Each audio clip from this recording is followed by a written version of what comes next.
대선 후보가 국회의원 수와 정당 국고 보조금을 축소하고 중앙당을 폐지해야 한다고 주장했습니다.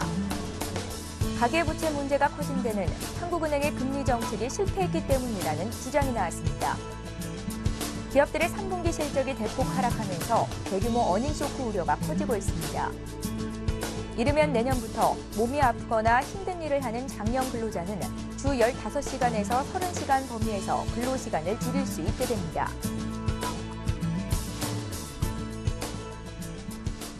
시청자 여러분 안녕하십니까? 생경제 현장의 최현정입니다. 오늘 코스피 지수는 개인을 제외한 대부분 투자 주체들이 매도 우위를 기록하면서 코스피는 점차 낙폭을 키웠고 1920선까지 밀렸는데요. 자세한 마감 시황을 송주희 기자 연결해 듣겠습니다. 안녕하세요. 네, 안녕하세요. 예, 송 기자 오늘 마감 시황부터 자세히 전해주시죠. 네, 코스피 지수는 어제보다 14.78포인트 하락한 1926.81포인트로 마감했습니다. 어제 뉴욕 증시는 별다른 호재가 없는 상황에서 애플의 강세와 저가 매수 자금의 유입으로 소폭 상승 마감했는데요. 코스피도 장 초반 상승 출발했지만 뚜렷한 매수 주체나 상승 모멘텀이 나타나지 않자 하락으로 방향을 틀었습니다. 개인이 2천억 원 넘게 순매수했지만 기관과 외국인이 각각 1,300억 원, 600억 원 매도 우위를 보이며 지수를 끌어내렸습니다. 프로그램은 장마판 매도 물량을 늘려 1,700억 원 순매도를 기록했습니다. 이 같은 프로그램 매물도 지수 하락 압력을 키웠습니다. 업종별로는 의료정밀이 6.53% 오른 가운데 의약품과 전기가스업, 통신업, 섬유의복 등이 올랐습니다. 반면 운수창고와 운송장비, 건설업 등은 약세를 보였습니다. 시가총액 상위 종목 중에서는 한국전력과 SK텔레콤이 1% 넘게 오른 반면 LG화학과 현대중공업이 3% 이상 빠지는 등 큰 폭의 하락을 기록했습니다. 한국가스공사가 천연가스 시장의 구조변화 수혜주로 부각되며 4.7% 올랐고 LG디스플레이도 대형 LCD 패널 부문 1위 수상 소식과 23일 공개될 애플의 아이패드 미니 수혜 기대감으로 1.9% 상승했습니다. 코스닥 지수는 1.15포인트 오른 524.15로 마감했습니다. 예, 최근 국고채 금리가 연일 상승하면서 투자자들의 고민 역시 날로 증가하고 있습니다. 현재 국고채의 수익률 현황이 어떤지 좀 봐주십시오. 네, 금융투자협회에 따르면 오늘 국채 3년물 수익률은 2.82%로 지난 10일에 비해 0.11%포인트 올랐습니다. 같은 기간 국채 5년물과 10년물도 각각 0.12%포인트, 0.11%포인트 상승했습니다. 국채 30년물은 0.16%포인트나 급등했습니다. 국고채 수익률이 상승했다는 것은 국고채 가격 가치가 떨어져 그만큼 약세를 보이고 있다는 의미입니다. 이처럼 최근 국고채 수익률이 상승한 것은 연내에는 기준금리의 추가 인하 가능성이 낮은 데다 원달러 환율이 지나치게 빠른 속도로 하락하면서 외국인 매수세도 약해졌기 때문입니다. 이달 초 원달러 환율은 1,113원 수준이었지만 오늘 1,103원까지 떨어졌습니다. 12월 대통령 선거로 인해 올해 기준금리 추가 인하 가능성이 사라지면서 최근 채권 시장의 모멘텀은 사실상 없는 상황인데요. 여기에 원화의 강세가 이어지는 가운데 지금처럼 1,100억 원대의 수준에서는 부담감 때문에 외국인의 공격적인 자금 유입은 쉽지 않아서 채권 시장의 약세가 계속되고 있습니다. 이처럼 국채금리가 최근 급등하면서 투자자들의 소갈이도 커지고 있습니다. 지난달 국채 30년물을 매입한 투자자들은 발행 수익률보다 유통 수익률이 더 올라가면서 시세 차익은커녕 손해만 보고 있는 상황입니다. 국채 30년물의 유통 수익률은 3.1%로 지난달 발행금리보다 0.05%포인트가량 높아졌습니다. 전문가들은 이처럼 발행 수익률보다 유통 수익률이 높아지면서 오히려 현재 매각하면 손해가 발생하는 상황이라며 단기 매매를 목적으로 접근했던 투자자들은 사실상 시세 차익을 거두기 힘들 것으로 보고 있습니다. 예, 최근 원달러 환율이 1,100원 선마저 위협받는 등 원화 강세가 이어지자 수출주와 내수주와의 온도 차이가 크게 벌어지고 있는데요. 관련 종목들의 최근 주가 흐름과 함께 향후 환율은 어떻게 움직일지 전망 좀 해주십시오. 네, 지난 19일 1,103원으로 연중 최저점을 찍었던 원달러 환율이 오늘 장중 한때 1,100원까지 하락하면서 오늘 시가총액 상위 수출주 대부분이 큰 폭으로 하락했습니다. LG화학이 3.56%나 빠졌고 포스코와 현대모비스, 현대중공업도 2% 넘게 하락했습니다. 반면 삼성생명과 한국전력, SK텔레콤 등 내수주들은 1% 이상 오르며 선방했습니다. 이 같은 수출주와 내수주 간 주가 희비는 글로벌 경기 불확실성으로 기업들의 하반기 실적 기대감이 크게 낮아지고 있는 상황에서 환율 하락의 수혜가 예상되는 내수주가 방어주로서 부각되고 있기 때문입니다. 원화 강세 국면에서 실적 개선이 기대되거나 조달 비용을 절감할 수 있는 내수주와 금융주, 또 달러와 부채가 많은 기업들에 대한 관심이 높아지고 있는 겁니다. 실제로 외국인과 기관은 최근 유틸리티와 통신 등 내수주 비중을 확대하는 대신 경기 민감 업종 비중을 축소하는 모습을 보이고 있습니다. 전문가들은 원달러 환율의 추가적인 하락, 즉 원화 강세 가능성에 무게를 두고 있습니다. 글로벌 중앙은행의 양적 완화 정책으로 유동성 환경이 양호하고 한국은 상대적으로 높은 실질 금리를 유지하고 있는 데다 국가 신용등급 상향으로 원화 강세 여건이 만들어졌기 때문입니다. 이에 따라 일각에서는 내수 관련주와 외화 부채 관련주, 금융주의 수혜가 예상되는 만큼 이들 종목에 관심을 둬야 한다는 조언도 나오고 있습니다. 예, 오늘 증시 관련된 소식은 송주희 기자에게 들어봤습니다. 잘 들었습니다. 네, 고맙습니다.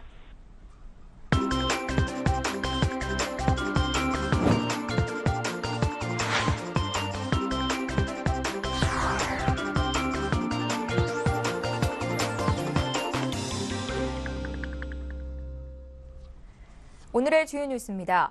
안철수 대선 후보가 국회의원 수와 정당 국고 보조금을 축소하고 중앙당을 폐지해야 한다고 주장했습니다. 안 후보는 오늘 인하대 초청 강연에서 특권을 내려놓아도 법이 부여한 권한만으로 충분히 개혁이 이뤄질 수 있다며 이 같은 내용의 3대 특권 포기 방안을 내놨습니다. 안 후보는 의원의 정원 축소와 관련해 국회가 민생 법률을 못 만든 것이 숫자가 적어서 그런 거냐며 밥값을 해야 한다는 책임감이 얼마나 강하게 있는지 묻고 싶다고 비판했습니다. 안 후보는 또 새누리당의 변화를 국민과 함께 지켜봤으나 결국은 실망이 컸다면서 새누리당의 정치적 확장뿐 아니라 정권 연장을 분명히 반대한다고 말했습니다. 그러나 집권 여당의 반대안이 정권을 달라고 하는 것은 또 다른 오류라며 민주통합당도 비판했습니다. 가계부채 문제가 커진 데는 한국은행의 금리 정책이 실패했기 때문이라는 주장이 나왔습니다. 전성인 홍익대학교 교수는 한은이 발간한 논문집에서 현재의 가계부채 문제는 신용팽창을 통제하는 데 실패한 금리 정책에 상당 부분 기인한다고 밝혔습니다. 한은이 과도하게 낮은 금리를 유지하면서 가계부채가 급증했다는 분석입니다. 전 교수는 또 우리나라의 금리 정책이 물가 안정 위협에 대한 선제 대응이 아닌 성장 촉진 측면에 치중해 문제를 키웠다고 지적했습니다. 성장을 위해 저금리 정책을 폈지만 과도하게 팽창된 신용이 자산시장의 거품을 만들고 금융기관의 건전성을 악화시켰다는 해석입니다. 또 금융감독당국이 규제를 자꾸 미뤄 과도한 신용 팽창이 가져올 금융기관 건전성 악화를 통제하지 못했다고 비판했습니다. 저축은행의 건전성이 악화하는데도 적기 시정 조치 없이 느닷없는 영업정지 조치를 내려 예금자들이 대처할 기회를 사실상 박탈했다고 지적했습니다. 기업들의 3분기 실적이 대폭 하락하면서 대규모 어닝쇼크 우려가 커지고 있습니다. 금융정보업체인 FN가이드가 증권사 3곳 이상의 추정치를 발표한 118개 주요 상장사의 실적을 분석한 결과 77.1%인 91곳이 최근 3분기 영업이익 전망치가 이달 초보다 줄어든 것으로 나타났습니다. 전망치가 증가한 21곳도 상승폭이 소폭에 그쳤습니다. 일찌감치 3분기 실적을 발표한 삼성 테크윈과 OCI 등은 영업이익이 30% 이상 감소하는 등 이미 어닝쇼크를 경험했습니다. 국내 기업들의 어닝쇼크는 글로벌 경기가 3분기 저점을 찍으면서 수출과 내수가 동반 부진을 보였기 때문으로 풀이됩니다. 그러나 중국이 3분기에 7.4%의 경제 성장률을 기록하면서 바닥론이 나오고 미국도 3분기 저점을 찍고 4분기부터는 경기 지표가 개선될 것이라는 전망이 나오고 있습니다. 이르면 내년부터 몸이 아프거나 힘든 일을 하는 장년 근로자는 주 15시간에서 30시간 범위에서 근로시간을 줄일 수 있게 됩니다. 고용노동부는 오늘 이 같은 내용의 고용상 연령 차별 금지 및 고령자 고용 촉진에 관한 법률 개정안이 국무회의를 통과했다고 밝혔습니다. 개정안은 한 사업장에서 1년 이상 근무한 50세 이상 근로자가 주 15에서 30시간 범위에서 근로시간 단축을 신청할 경우 예외 사유가 아니면 사업주가 이를 허용토록 했습니다. 예외 사유는 대체 인력 채용이 불가능하거나 사업 운영에 중대한 지장을 가져오는 경우 등 대통령령으로 정한 사유에 한합니다. 고용부는 근로시간 단축으로 줄어드는 장년 근로자의 임금 일부를 지원하고 사업체가 근로시간 단축으로 생긴 일자리에 장년 등 근로자를 채용하면 고용지원금을 지급할 계획입니다. 또 300인 이상 사업장은 정년퇴직, 해고 예정자에게 재취업, 창업 교육의 기회를 제공하도록 했습니다. 개정안은 국회를 통과하면 6개월 후부터 시행됩니다. 내년 3월부터 운전 중 DMB, 디지털 멀티미디어 방송 등을 조작하는 것은 물론 기기를 켜놓기만 해도 최고 7만 원의 범칙금이 부과됩니다. 행정안전부는 운전자가 DMB 등을 통해 영상물을 시청하는 것을 근본적으로 차단하고자 이런 내용을 담은 도로교통법 개정안이 국무회의에서 의결됐다고 밝혔습니다. 개정안은 현재 운전 중 DMB 시청 금지를 운전 중 영상 표시 장치를 통한 영상 표시 금지로 강화했습니다. 영상 표시 장치에는 DMB뿐 아니라 PMP나 태블릿 PC 등 영상물을 수신하거나 재생하는 모든 장치가 포함됩니다. 행안부는 내년 3월까지 시행령과 시행 규칙을 개정해 운전 중 영상 표시 조작 금지 의무를 위반하면 자전거는 3만 원, 오토바이는 4만 원, 승용차는 6만 원, 승합차는 7만 원의 범칙금을 각각 부과할 예정입니다. 그러나 동승자는 운전에 방해되지 않는 범위에서 영상을 볼 수 있습니다. 유럽연합 내 청년 실업 인구는 1,400만 명으로 이에 따른 사회적 비용은 연간 1,530억 유로, 우리 돈으로 약 220조 원에 이른다는 분석이 나왔습니다. EU 연구기관인 유로파운드는 현지 시간으로 어제 EU 청년 실업 연구 보고서를 통해 15에서 29세의 청년 실업 인구가 늘면서 EU 회원국 전체 GDP의 1.2% 정도가 매년 증발하고 있다고 주장했습니다. 그나마 일자리가 있는 청년층도 42%는 장래가 불투명한 임시직에 종사하고 있습니다. 세계 경제 위기 이후 유럽 각국에서 미혼의 직장 없이 교육도 받지 못하는 이른바 니트족이 급증하면서 사회적 비용은 2008년 이후 2011년까지 28% 증가했다는 분석입니다. 이에 따라 국가별 연간 비용은 지난해 말 기준으로 이탈리아가 326억 유로, 프랑스 220억 유로, 영국 180억 유로 등으로 추산됩니다. 서울시나 지하철 도로공사에서 빌린 지하도 상가를 다른 사람들에게 웃돈을 붙여 불법으로 다시 빌려주는 이른바 불법 전대가 끊이지 않고 있다고 하는데요. 오늘 관련된 내용을 사회부의 임진혁 기자 연결해 자세히 듣겠습니다. 안녕하세요. 네, 임진혁입니다. 공공의 재산인 지하상가를 통해서 일부 사람들이 이익을 취하는 불법 전대가 최근에 계속해서 논란이 되고 있는데요. 지하상가의 불법 전대는 어떻게 이뤄지고 있습니까? 네, 전국적으로 지하도상가와 공설시장 등 국가나 공공기관이 소유한 상가는 72곳입니다. 서울시에는 서울시설관리공단과 서울메트로, 도시철도공사 등이 29개 상가 약 3,000개가 넘는 지하점포를 가지고 있는데요. 이들은 수탁회사를 선정해 상가 운영과 임대사업 진행을 맡깁니다. 수탁회사는 경쟁 입찰 방식으로 상가를 일반인에게 임대하는데 이때 상가를 받은 사람이 본인이 직접 운영하지 않고 또 다른 사람에게 다시 빌려주는 것을 전대라고 합니다. 지나다니는 사람이 많은 영등포나 강남역 주변 지하상가는 A급 상권으로 분류되는데요. 이곳에서 장사를 할 경우 임대료를 크게 웃도는 수익을 낼 수 있기 때문에 장사를 벌이고 싶어하는 사람이 많습니다.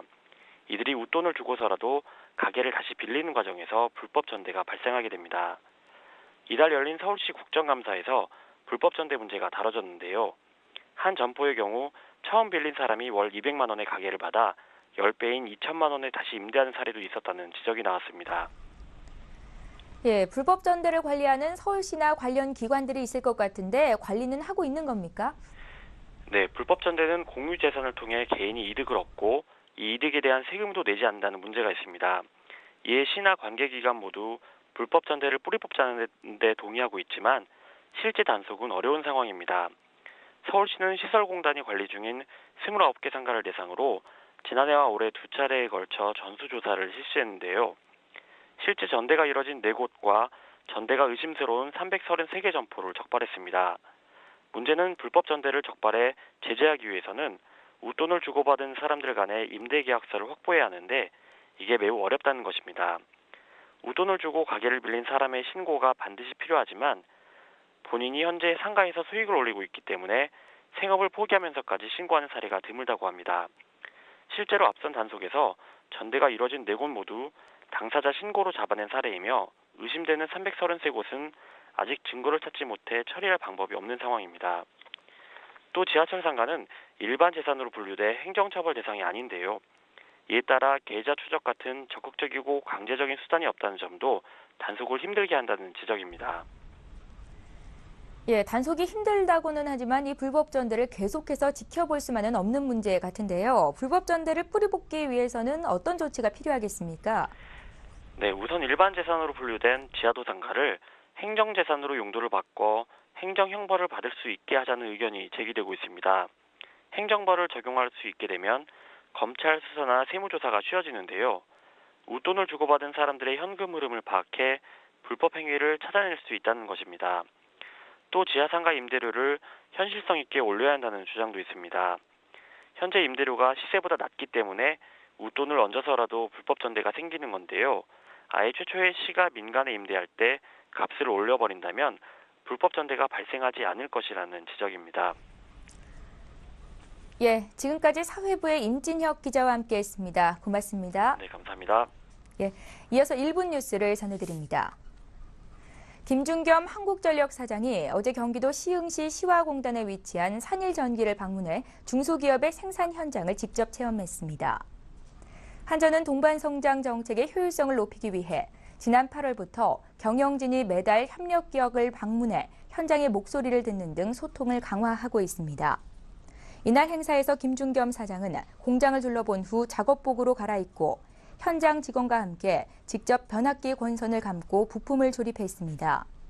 산일전기는 주변 압기와 각종 센서류를 제조하는 중소기업으로 한전은 물론 동남아시아와 중동 지역에 변압기를 수출하고 있습니다. 산일전기 대표는 김 사장에게 한전과 함께 해외 사업에 동반 진출하고 싶다는 의견을 전달했고 김 사장은 해외 사업 때 중소기업으로부터 국산 기자재를 구매함으로써 수출 기회를 넓히도록 하겠다고 답했습니다. 김 사장은 이번 행사를 통해 중소기업을 체험하고 이해할 수 있다면서 빨리 가려면 혼자 가고 멀리 가려면 함께 가라는 아프리카 속담과 같이 한전과 협력기업은 위대한 미래를 위해 긴 여정을 함께하는 진정한 동반자임을 강조했습니다. 계속해서 산업 뉴스가 이어집니다.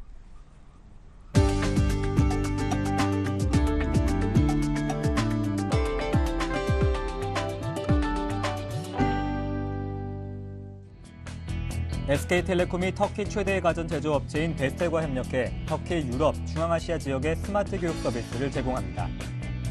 하성민 SK텔레콤 CEO는 현지 시간 어제 터키에서 베스텔의 오메르 윤겔 사장을 만나 스마트 러닝 시장 확대를 위한 협약을 체결했습니다. 터키 이스탄불에 본부를 둔 베스텔은 유럽과 중앙아시아 지역에 백색 가전 위주로 전자기기를 제조 판매하는 연매출 6조 원 규모의 기업입니다. 양사는 SK텔레콤이 보유한 교육 솔루션과 보안 솔루션 등 다양한 소프트웨어를 베스텔이 생산하는 스마트 기기에 탑재해 유라시아 지역 스마트 교육 시장을 공략할 계획입니다.